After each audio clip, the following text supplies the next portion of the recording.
afternoon to everyone. You know, with poor Nelson, I felt sorry for him when he couldn't get that thing to stop playing.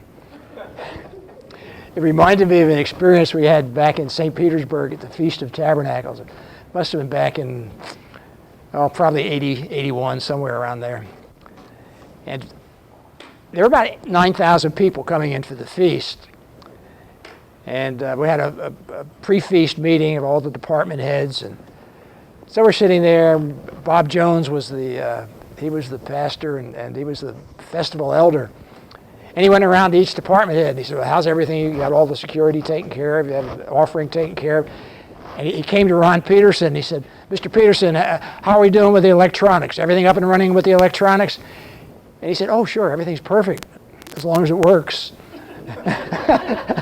and poor Mr. Jones, his face kind of melted. He was so surprised to have that kind of a response. So whenever I see a malfunction or a lack of cooperation from electronics, I think of that story.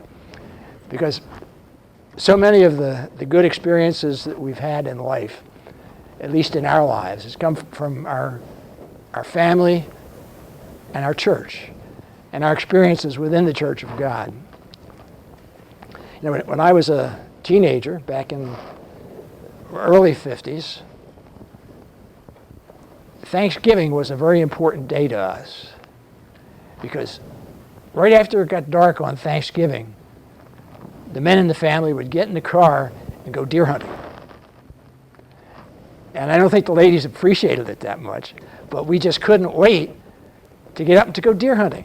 Because in the mountains of Pennsylvania, it's a beautiful, beautiful state. If any of you have never been there, it's worth a trip if you have the opportunity, just to see the beauty of the mountains and the trees and the streams.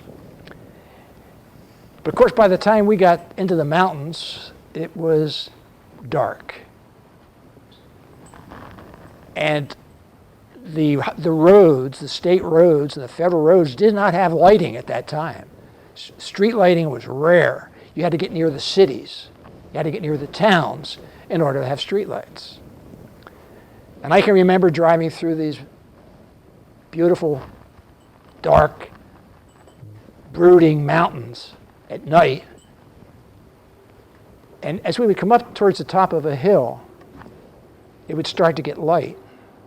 We would see light, illumination, coming from towns.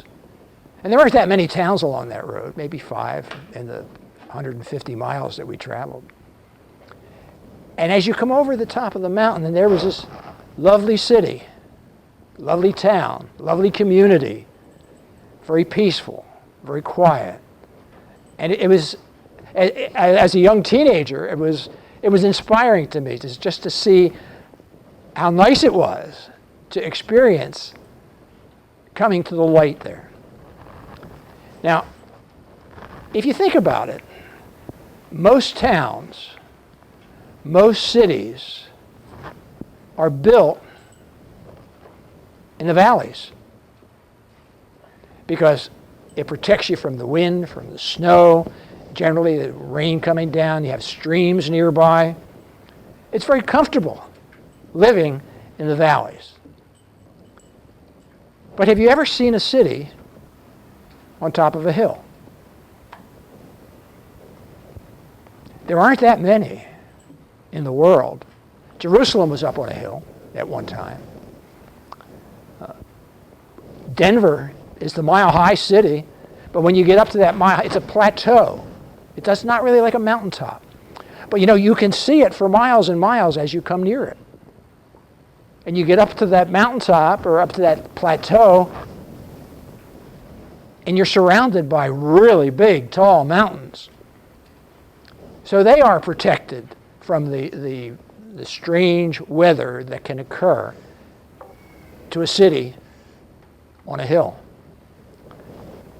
Now, Matthew 5:14 talks about the Church of God. This was Jesus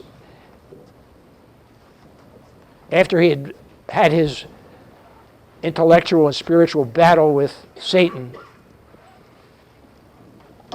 He came down from the mountain, and he went to what was known as the Sermon on the Mount.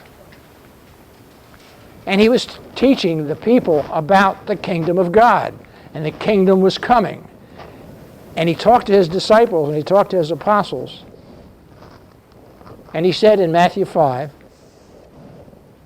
verse 14, he said, "You are the light of the world.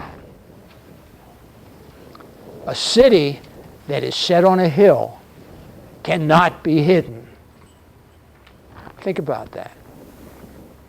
How could you hide a city on a hill? It'd be difficult to do. Now, in the days when Jesus said this, they didn't have street lights. They didn't have electric lights. They had candles. They had oil lamps. And he continues, verse 15. He says, "Neither do men light a candle and put it under a bushel." That'd be silly, wouldn't it? Light a candle, put it under a bushel. He said, "But on a candlestick. And it gives light into everybody in the house." And I suppose if you were in a very dark room, a very dark home, with no electricity, no electric lights, one candle could illuminate a large area.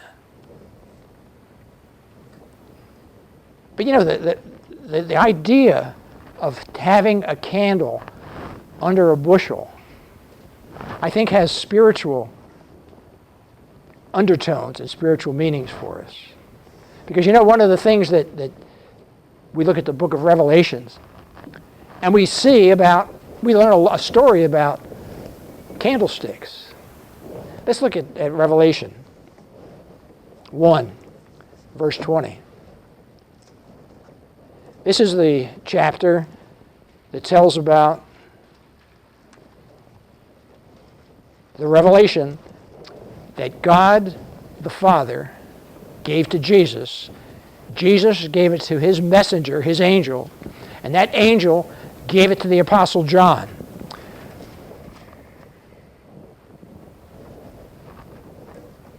And in verse 20, well, actually, we can start back before verse 20, where he talks about 7 candlesticks.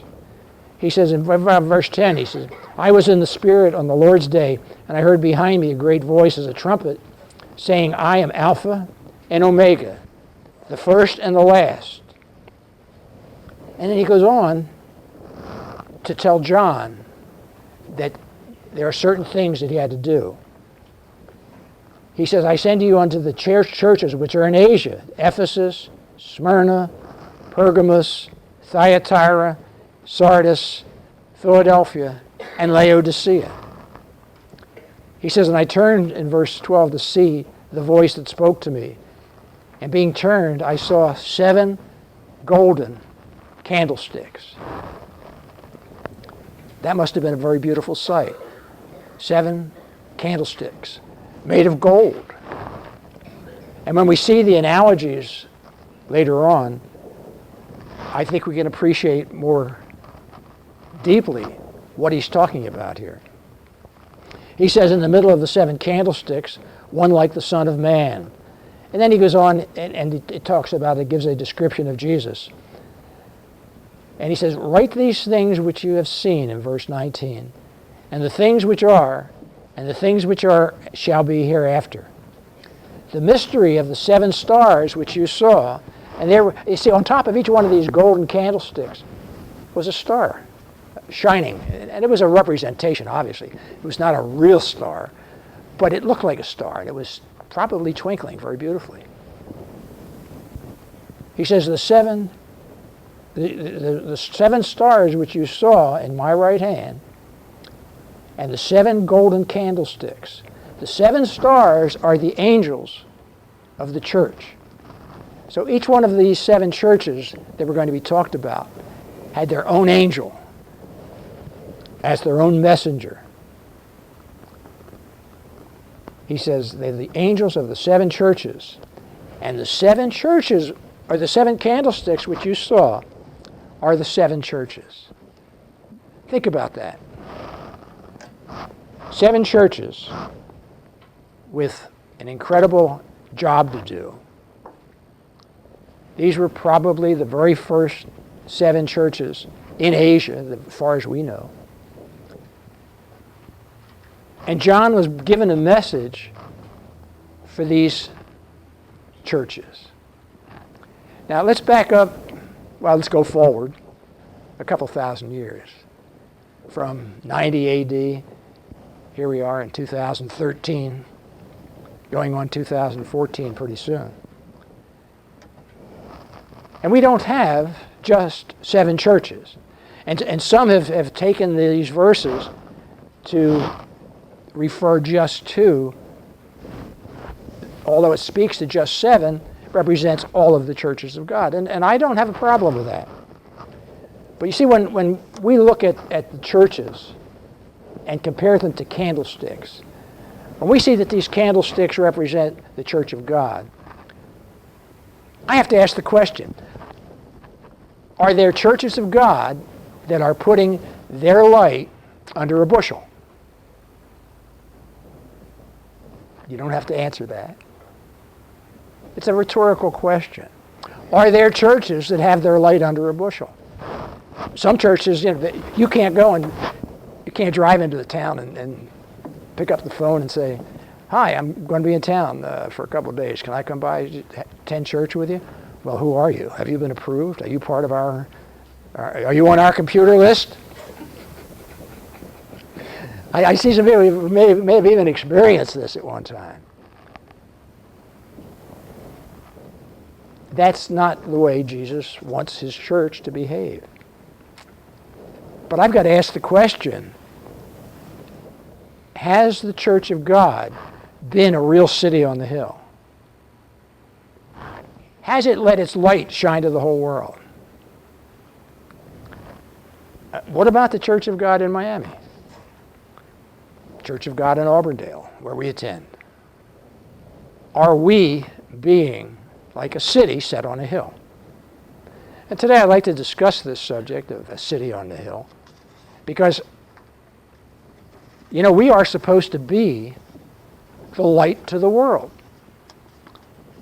And when we see the way some of our, and this is not a criticism of anybody or any particular church, but there are not very many churches that in the Church of God families that would allow us to hire a van and come up to Auburndale and just meet with a group of people that you don't usually meet with, or go to over to Clearwater, Largo, Pinellas Park to have a feast together with 4 or 5 different churches. Churches that don't normally meet together on a regular basis, may not even know what each other church believes in a minor sense. In the overall sense, yes, we know what our churches all believe. But the fact that we can be together as brothers and sisters in Christ, I think is important to Jesus of Nazareth. He didn't die just for Worldwide Church of God. He didn't die just for Church of God International or just for the Church of God in Miami. He gave his life blood for every man, woman, child on the face of the earth, regardless of their race, their color, their language. Jesus Christ gave his life for them, for us. And as we heard in the hymn, he knows our name. He knows who we are. He knows what we do. He knows how we serve him. Now, are we serving him the way he wants us to? Now, without regarding the integrity or the conversion of the shepherds of the Church of God, God has allowed certain things to happen within the church that if you and I were running things, we would never put up with some of the things that Jesus endures. But there are some who lead the flocks who lead them astray. The flock has been scattered in so many small flocks that it's difficult to look around the world and find God's church, just small pockets, like gold in the mountain waiting to be discovered. And we have to ask ourselves, what are the fruit of the scattered flocks? Well, in order to understand that, we have to understand the different kinds of shepherds that there are. See, the Bible talks about three kinds of shepherds. They're good shepherds, represented by Jesus Christ, and those who serve him faithfully. There are worthless shepherds, and you can, if you're interested, do a study on that word shepherds, and see if all three of these are not part of God's description of the shepherds of Israel's flock. Worthless shepherds. They have no works. They don't accomplish anything. They have a good time, maybe. And then there are hirelings. There are people that will say, and I have heard ministers say this, I can teach anything that church wants me to teach as long as they pay me. And you and I, brethren, are in a position where we need to be exercising our discernment. Because Christ warned his disciples, look, they're going to be worthless servants. They're going to be worthless shepherds. Let's look at Matthew 5:17 for a minute. Matthew 5:7. I'm sorry, I misspoke that. Matthew 5, verse 7. We just left there and now we're back to it.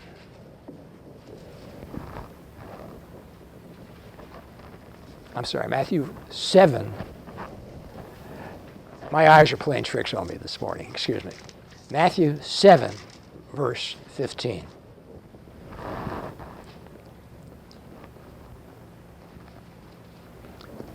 Jesus is again speaking to his disciples and telling them the things that they needed to know to be prepared for what was coming. In Matthew 7, verse 15, he says, beware of false prophets. Now, you might say, well, why would he warn them about false prophets? Has anybody in here seen false prophets in the past 5 years? Maybe not in here, but they've been in the world. They said, Christ is coming next month. Let's all go off to Belize or someplace else. Let's be ready for his coming. Beware of false prophets. There are false prophets who will mislead us if we allow them to. They come to you in sheep's clothing, he said, but inwardly they are ravening wolves. The question then becomes, how can you tell a true prophet from a false prophet? And we can go back into the Old Testament and read some of the examples. God said, if what they say comes to pass, then all right, that's one thing. But if it doesn't come to pass, then it's a false prophet. You reject them. And we need to be aware because there will be false prophets, false ministers, false servants who will try to come in amongst us and mislead the flock. He says in verse 16, you shall know them by their fruits. That makes sense. Think about this. He says, do men gather grapes of thorns or figs of thistles? I've never picked figs, but I've picked citrus, and I've picked apples, and I've picked grapes off my own grapevine. You don't get grapes of thorns. Where there's thorns, you don't have a good grape. You don't have a good grape.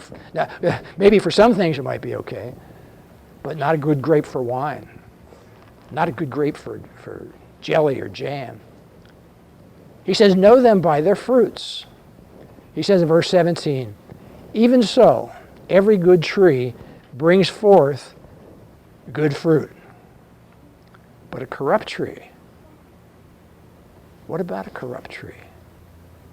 A corrupt tree brings forth evil fruits. And usually, you can tell, if you've got, and this is not always the case, but if you've got thorns on a tree, very often it's a sour piece of fruit that you gather from it. Not always, but most of the times that's the way it is. And I guess that's why it's so difficult to tell, because you never know 100% sure Just because you find thorns, is it a bad tree? What fruit do we see from among the churches of God? You know, Jesus was always willing to challenge the false teachings as well as the bad examples of the religious leaders.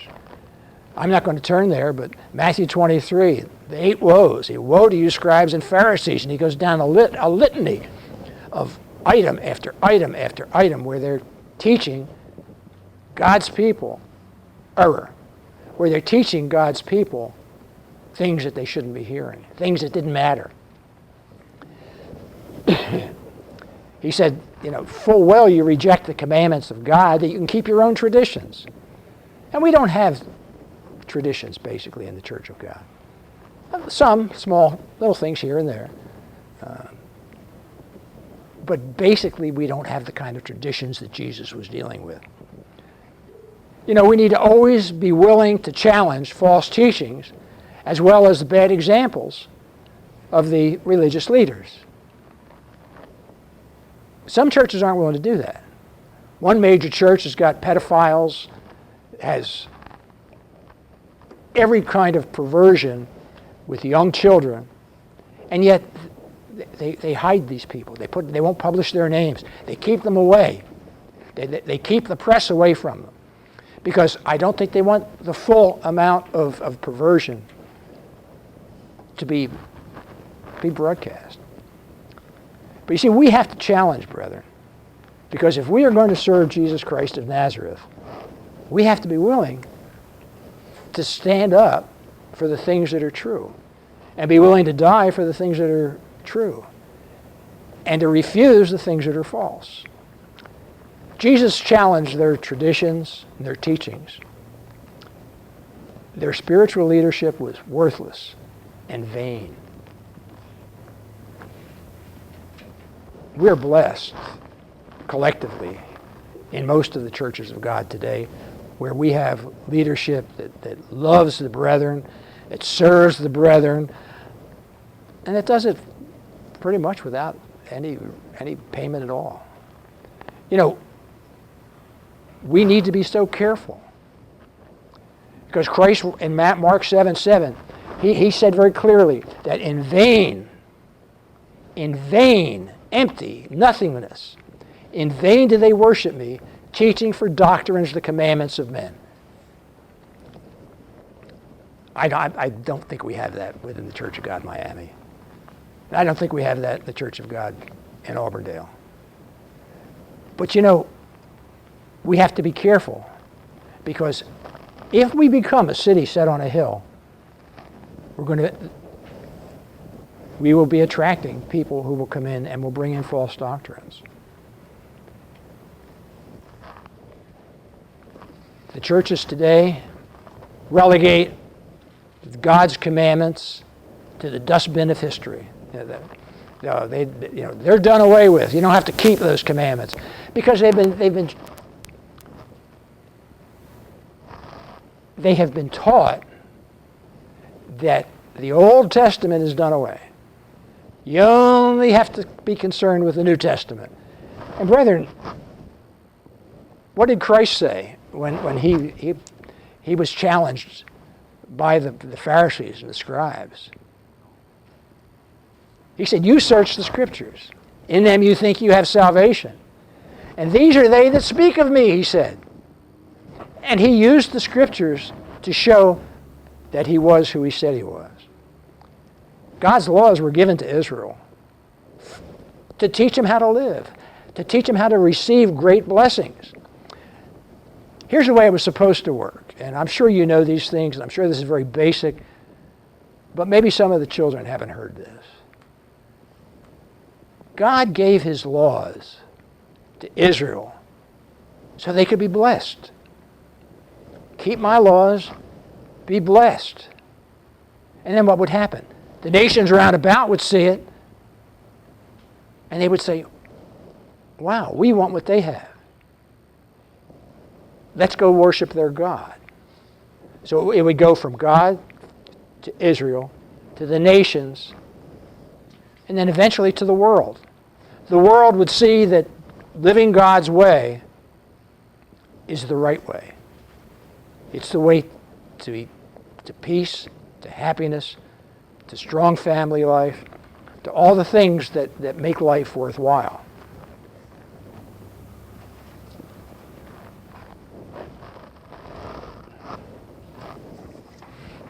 Israel was supposed to be a city set on a hill. And they failed miserably, didn't they? Because physically, they never kept the laws. Spiritually, they never understood the laws.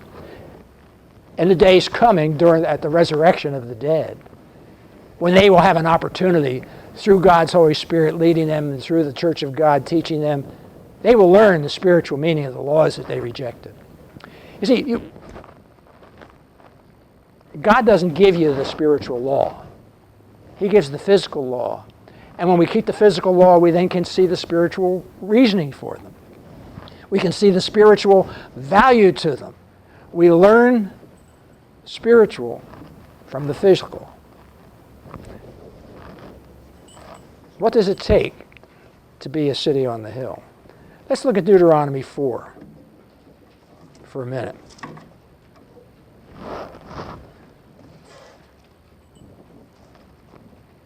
Deuteronomy 4,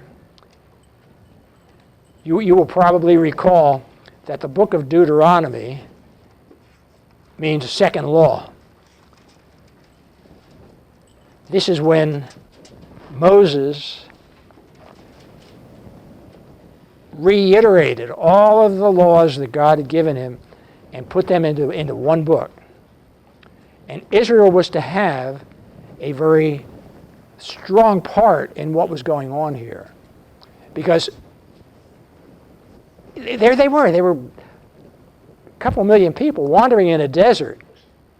And here's God feeding them every day. Bread, water, quail. They were being fed miraculously. And do you think those people round about didn't notice that, didn't see that? Of course they did. Of course they did. Let's look at verse 6 of Deuteronomy 4, starting in verse 5. He says, "Behold, I have taught you statutes and judgments, even as the Lord my God commanded me, that you should do so in the land, wherever you go to possess it. Keep therefore, and do them, for this is your wisdom and your understanding in the sight of the nations." The nations would see, and they would say, wow, surely this great nation is a wise and understanding people. Verse 7, "For what nation is there so great, and who has a God so near to them as the Lord eternal our God is in all the things that we call upon him for?" I'd like to read from Adam Clarke's commentary about this particular verse, because it gives us an historical insight into what they were dealing with. He says, "There was no mode of worship at this time on the face of the earth that was not wicked, obscene, puerile, juvenile, childish, silly, foolish, or ridiculous. They were all that way, except that established by God himself among the Israelites. And every part of this, taking in its connection and reference, may be truly called a wise and reasonable service." Now, when you're young, and if every time you reached for something that wasn't good for you, a hand came out and went, "Stop, no." Pretty soon you'd stop reaching. And parents sometimes play games with their children, They say, this child is curious. He wants to touch and smell and feel everything. And sometimes you have to let the child get a little burnt. Ooh. They learn real quickly that without being injured, they learn that, there's some things that when mom and dad say no, they mean no, for my good. Right? Now, Adam Clarke brings this out in his commentary. You see, God set up a very natural progression of the way things are supposed to work.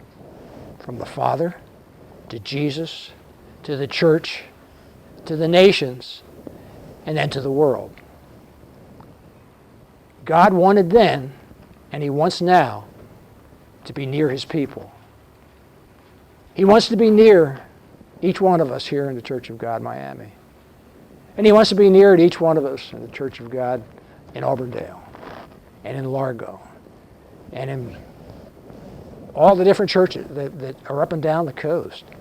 There are probably 10 or 12 different churches of God, and most of them don't talk to one another. That's got to be a very, very sad event in God's eyes.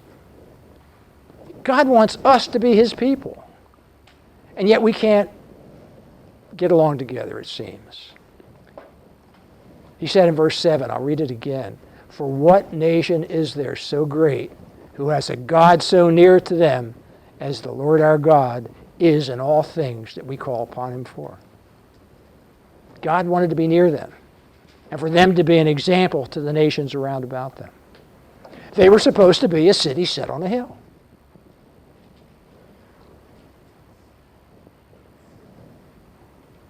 In verse 9, he says, "Only take heed to yourself and keep your soul diligently, lest you forget the things which your eyes have seen, unless they depart from your heart all the days of your life. But teach them to your sons and your sons' sons." And that has happened in some families, and it hasn't happened in others. But you know, there are some church leaders who have driven a wedge between parts of the body of Christ. They divide and they conquer. They don't very often try to unite. And you and I are blessed that we fellowship with a group, a corporate group, that does that. They want us to be in union, in unity, together. They want us to be a city on a hill. And you want to know something? I'd always, and this just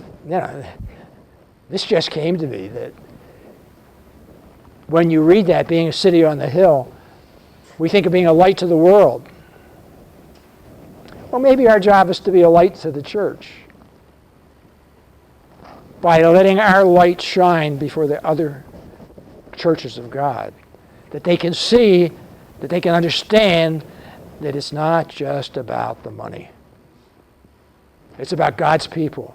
It's about serving them. It's about being united together to serve the great one and only true God.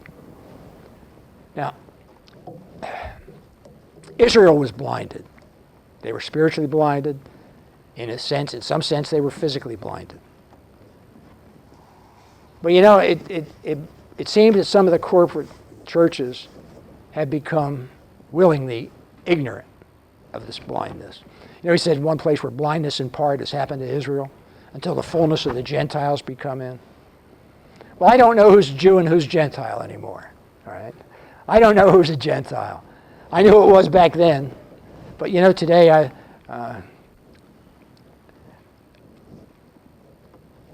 I guess I won't hurt if I get a little bit personal. The first time I came to Miami was in the spring of 1972. And I was in the school supply business. And they told me, you got one company down there you're going to love dealing with. I said, what do you mean? It's a partnership, a Jew and a Cuban. I said, oh, I never met a Cuban. So it's going to be fun. So I went down and I got to know both of these gentlemen, and pretty soon they split. And they both continued to be my customers up until the day I left the business. But you know, when I first saw this Cuban gentleman, I said, he may speak Spanish, but he's an Israelite. I can tell by his heart. I can tell by the way he thinks, by the way he acts, the way he behaves. I was sitting in his office one afternoon, and right up here in Hialeah, not too far from where we are right now. And it was about 2 o'clock, and he says, "Bill," he says, "you in a hurry?" I said, no. He said, would you mind going to the bank with me? I said, sure, I'll go to the bank with you. And he reaches into his bottom drawer, and he takes out a fistful of cash. He puts it down in front of me. He says, here, you count this, and when you get to 9,000, stop. And he took out and I said, why are you doing this? He said, you can't have $20,000 cash deposited any single time, or you have to fill out a form with IRS. I said, I knew this guy was an Israelite. All right? It was smart. But my point is that, and I don't know what the point was, except that our brothers and sisters of different races, different creeds, can be together in unison to be a city on the hill, to be a light to the world, and maybe to be a light to the churches of God. Let's look at Romans 11. Romans 11, the Apostle Paul dealt with two different types of churches. He dealt with the Jews, and they tried to kill him, so he left town. Then he became the apostle to the Gentiles. And what a marvelous, marvelous work he did. Because without the Apostle Paul, and without his teachings, and without his letters that he wrote, you'd have a large section of the Bible that we'd have to just throw out. It wouldn't be here if he hadn't written these letters. In Romans 11, here was Paul writing to the church of God in Rome. And some people get angry with me when I say that. But it was God's church. These were people who were members of the church of God by virtue of the fact that they were in Jerusalem on Pentecost. Some were Jews, some were Gentiles. You can read about it in Acts 3. We're not going to go there. But they saw the Holy Spirit descend on the apostles. And they heard through the great tongues that were given to them that one language spoken and 10 languages were heard. Incredible, not to build up the apostles, but to reach the people with the message. These are the people in Rome that the Apostle Paul was writing to. And when this letter to Romans was written, he was believed to be in Corinth. And it's funny, when he gets to Rome, he then writes a book to the Corinthians, and you compare the two, and you see how they lock together very, very beautifully.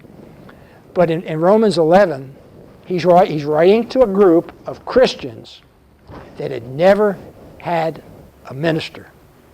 They had never been established as a church. All they had was the Jewish synagogue and the scriptures of the Old Testament. New Testament hadn't been written yet. Matthew, Mark, Luke, and John were just not there. And then when he started writing these letters, they became the scriptures that put them together, that made sense of a lot of the Jewish traditions. In Romans 11, let's look at verse 25. He says, "For I would not, brethren, that you should be ignorant of the mystery, lest you should be wise in your own conceits. That blindness in part is happened to Israel until the fullness of the Gentiles be come in."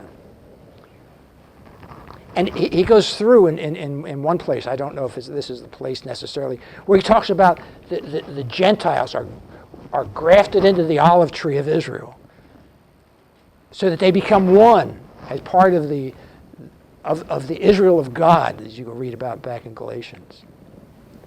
There's such a fantastic future, and all we have to do is to become a city on a hill. That we are a city on the hill that gives light to the world. Matthew 12.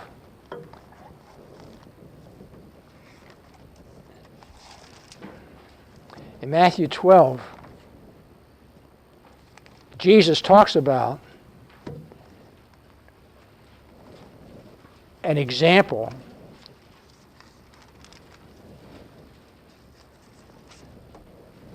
of what happens when your light reaches out to other people. Matthew 12:42. He says, the queen of the south shall rise up in judgment with this generation and shall condemn it. And you'll recall back in Solomon's time how the queen of Sheba came from Egypt to Jerusalem to learn of God. And she was incredibly impressed. He goes on to say, she shall rise, the queen of the south shall rise up in the judgment with this generation, and shall condemn it. For she came from the uttermost parts of the earth to hear the wisdom of Solomon. And behold, a greater than Solomon is here. And you can look in 1 Kings 10, verses 4 and 5. And it talks about when the queen of Sheba came to visit Solomon and how impressed she was. And she roasted the meat at his table and the sitting of his servants. His leading men would come in and have dinner with him. You tried doing that today, and you probably wouldn't last too long. But they loved Solomon. They respected him. They saw that God was with him. And then Solomon, well, he went the way of all flesh. But you know, when this woman saw the things that he had and the way he treated his people and the beautiful relationship that they had, she says, it says, and his ascent by which he went up into the house of the Lord, there was no more spirit in her. She was broken in the sense that the things that he could do, she couldn't do as the queen. She could go up to the house of God, and she had to have an armament with her.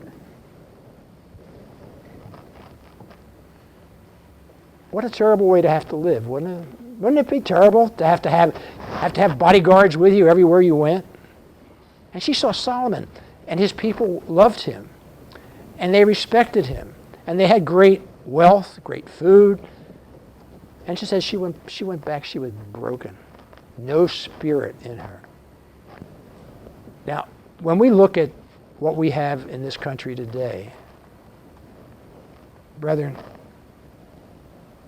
Solomon was supposed to be a light to the world. And the way he went after strange gods, and the way he went after false idols, and the way he went away from the true God, his light became darkness. Fast forward to the 21st century. We are supposed to be the light to the world.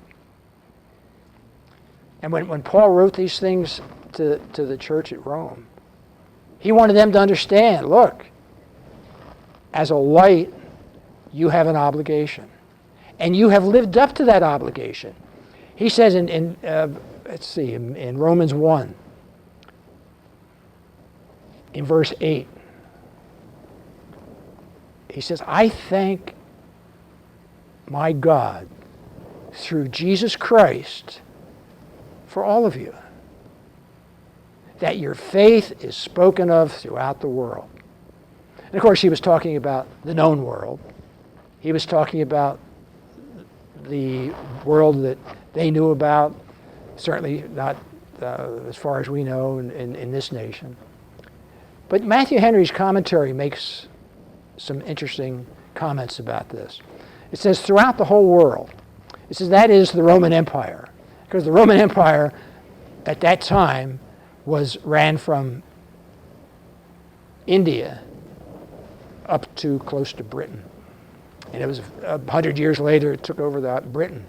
They didn't even know that Britain was out there. We were watching a National Geographic show the other night, and they thought that that world was what they could see. It was the Egypt, Africa, Asia, and Europe. That was the whole world. And then they found out there was another world out in the English Channel. And it was a surprise. And of course, being the loving, kind person that he was, Caesar said, I got to have that. And then they went to war with them for 100 years. So when he says that they were being spoken about throughout the whole world, he's talking about the whole known world at the time. And he said, into which the Roman Christians, upon Claudius' edict to banish all Jews from Rome, they were scattered. Now, why would the Christians be scattered when the Jews were driven out? Well, the reason was that they were meeting together. There was no separation. The Christians were attempting to teach the Jews that Jesus the Messiah had come. And the Jews were saying, no, he's still coming. And eventually they got to the point where they had to separate. They couldn't stay together because they were too far apart. But you see, they were now back in Rome. And their mercy and their love and their kindness was spoken out through the entire nation. He says they left a very good report behind them wherever they had been in all the churches. And there was this good effect of their sufferings. If they had not been persecuted, if they had not been famous, they would never have been heard of. But they were persecuted, and the persecution is what made them famous. You see, this was indeed a good name, a name of good things with God and good people. As the elders of old, so these Romans obtained a good report through faith. And you can read in Hebrews 11 about the faith of God's people going all the way back to Enoch. Didn't take a lot. It took just enough to get the word onto these pages so that you and I would have something to look to. You see, they were a city set on a hill. Just one or two men, one or two women of honor who served God. They were a city on a hill. John 17 puts a challenge to the church. John 17. This was Jesus' last prayer the night before he was crucified. In John 17, he's praying to his Father, verses 1 down through 22.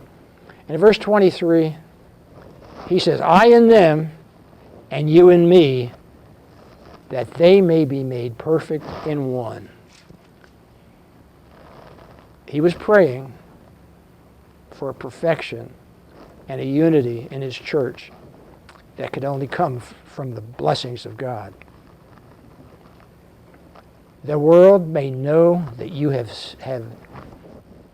sent me, and you have loved them as you have loved me.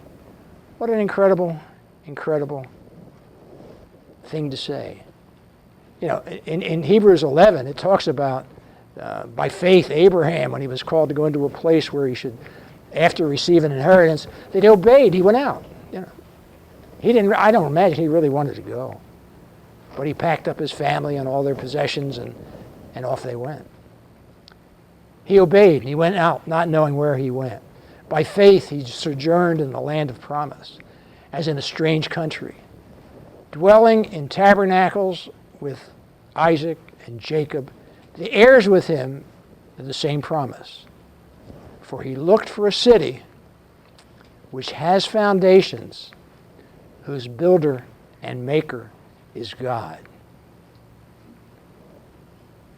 Are we going to live in a city on a hill? Are we going to be a city on the hill?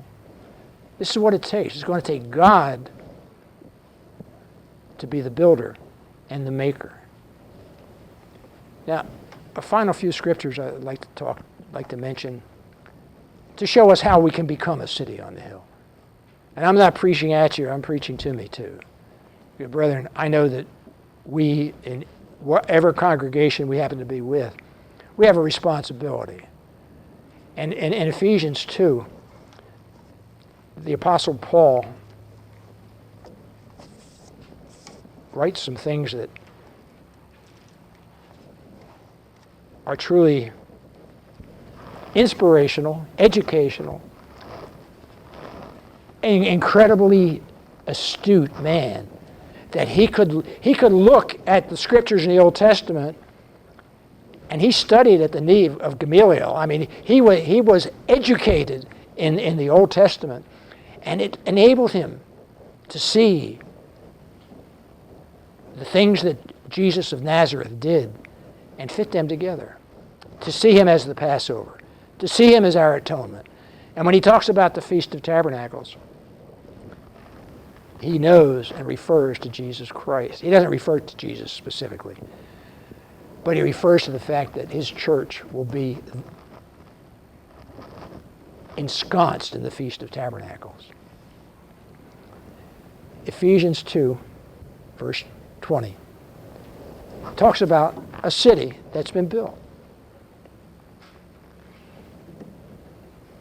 He says, and you are built upon the foundation of the apostles, the prophets, Jesus Christ himself being the chief cornerstone.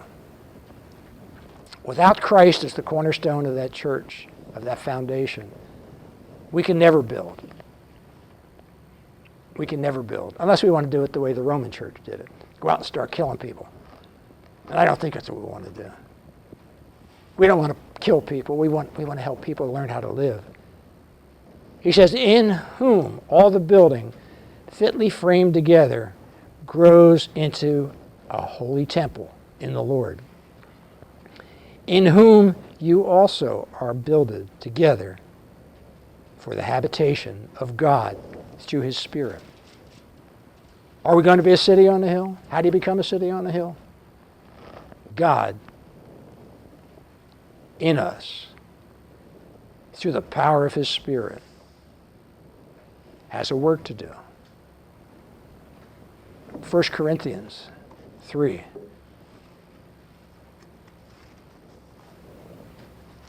And it's believed that this 1 Corinthians was written from Rome. Sometimes there's internal indications, sometimes not. But in 1 Corinthians 3, starting in verse 9, he shows that, brethren, you and I have a work together. You here, me in Auburndale, wherever God's people are scattered, we have a work together. For we are laborers together, not with us, but with God. God is the one that's doing the building. God is the one that does the strengthening. God is the one that unifies. God is the one that leads. And we're just workmen together with him. Boy, I don't know about you, but that gives me goosebumps. God's working with me and working with you that we can be together in one. He said, we are laborers together with God. You are God's husbandry. You are God's building, according to the grace of God which is given unto me. As a wise master builder, I have laid the foundation, and another build thereon. But let every man take heed, lest he builds in vain. What do we have to do in order? What do we have to do in order to become a city on a hill? Well, it's easy and it's hard. It's easy and it's difficult. How can the Church of God, Auburndale Church of God, become a city on a hill? How could the Church of God Miami become a city on a hill? Well, the first thing we have to do is ask for God to open doors for us. You know, we're all doing little things. Have him open doors for us. Maybe it's through your radio, internet, booklets, public opportunities. Ian Boyne down in the Caribbean has done an incredible job in building a church that well, obviously he's acting as a tool of God to bring hundreds and hundreds and hundreds and hundreds of people into a feast, into a weekly Sabbath service, because he's telling them things that they never learned before, the things they didn't know in church. There's a funny story, and I will digress for a minute if you don't mind. There was, before the Church of God of this current era started, there was Church of God Seventh Day, and they still exist. They're still they're in Denver, Colorado, I believe, is their headquarters. And they had a couple of evangelists that they sent out to different cities, different towns, with tent meetings, revival meetings. They didn't have TV, didn't have internet, didn't have any of those things. And they would go in and have a tent meeting, and the people were upset with the things that they were being taught. And they accused these two men, their name is Duggar and Dodd. They accused them of preaching from a different Bible than they were preaching from. You got a different Bible than we've got. Our Bible doesn't say any of the things that you're saying. And there was a reason why they were confused. But what they did, they went out and they hired a notary public to sit down with their Bible and the people's Bible. And he compared them and came back with a report about 3 days later. Said, no, they're exactly the same Bible. And they couldn't figure out why they had never heard the things that were being taught to them at those meetings. And when you understand the liturgical calendar that the Roman Church introduced, and that most of the churches follow, there are scriptures that they never have read to them. And they are going to be, they're here if you are ever in a position to discuss this with some of them. It's going to go right over their head because they've never had a foundation to understand the truth of God. You know, you and I are blessed because we have an opportunity in our daily lives, if maybe not to be a city on a hill, at least to be a light on a candlestick. And it's not easy to do. It's not easy to do when people are anti-God, when they're so immersed in this world, they've been so deceived that they don't know how to they don't know how to live anymore. Well, I don't want to go back 50 years and tell you how nice Miami used to be, but I could. You see, Christ knew that he had work to do. And he knew he didn't have a lot of time to do it. He knew that Passover was coming up, was going to reach the fulfillment of the plan that he and the Father had. But you see, the light that burns in us must be the light of Jesus Christ. He is the light of life, and he is the light that leads to life. John 9, verses 4 and 5. He says, I must work the works of him that sent me while it's the day. The night comes when no man can work. As long as I am in the world, I am the light of the world. That's what he said.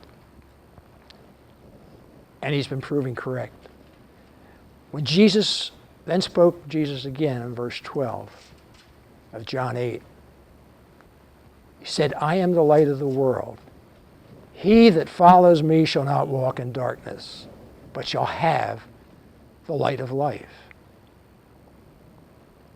The churches of this world are leading God's people into darkness. They're not teaching them the truth about the kingdom of God, about what God has planned for mankind. Live your life, go to confession, die, go to heaven. That's pretty much the process. But brethren, you and I know better. You and I know that we have a job to do. And we work together in unity, and that's great. We do it at the feast. We do it whenever we get a chance to come down or whenever you get a chance to come up to Auburndale. It's a long ride.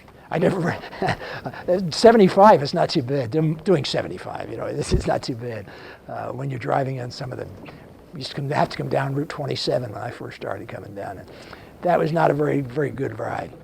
But today we've got things that enable us to do works that we've never done before. CGI is using as you probably have heard, they've done away with their TV broadcast, and they're using the internet exclusively. And they're reaching a lot of people. They're getting many, many people. And I'm not saying you should follow their internet lead. I don't know what's best for the Church of God Miami. But I do know how you can find out what's best for the Church of God Miami. Ask God to open some doors for you. Ask God to give you favor where He wants you to be. And if you do,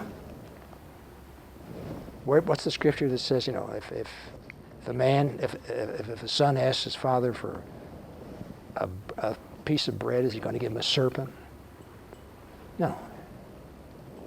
When our children ask for something, if it's good for them, we give it to them. We try to. Let's use our opportunities as they come. Have God open some doors for us. And who knows where those doors are going to lead. Maybe the next time I come down, you'll be meeting in the Joe Robbie Field. Is that still here?